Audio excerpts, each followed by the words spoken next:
বিশ্বের সবচেয়ে সুখী দেশের তালিকায় টানা কয়েকবার যে দেশটা নাম উঠে এসেছে সেটা হচ্ছে ফিনল্যান্ড। সে জরিপে উঠে এসেছে যে ফিনল্যান্ডের লোকেরা নাকি বেশি সুখী। এটা হচ্ছে নর্দার্ন ইউরোপের একটা দেশ, স্ক্যান্ডিনেভিয়ান কান্ট্রিজ এর একটা। আজকে আমরা দেখবো কারণ কি, তাদের তো সুখের কারণ। ফিনল্যান্ডে একটা ইউনিভার্সিটি আছে, ইউনিভার্সিটি অফ হেলসিঙ্কির একজন রিসার্চার জেনিফার ডি পাওলা, সে দুইটা কারণ উল্লেখ করেছে বেসিকলি। প্রথম যে কারণটি সে আইডেন্টিফাই করেছে সেটা হচ্ছে তাদের হেলদি লাইফস্টাইল। তারা হেলদি লাইফস্টাইলে অভ্যস্ত, প্রকৃতির সাথে তাদের নিবিড় একটা সান্নিধ্য আছে এবং সেই সাথে স্বাস্থ্যসম্মত তাদের কর্মজীবন।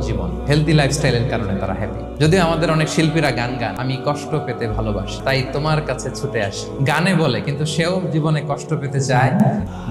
আমি খুঁজে দেখলাম এখন ফিনল্যান্ডের লোকেরা হেলদি লাইফস্টাইলের কথা বলে, যেটা বিষ্ণু ইসলাম ১৫০০ বছর আগেই আমাদেরকে জানিয়ে গিয়েছে। ঠিক কিনা বলেন?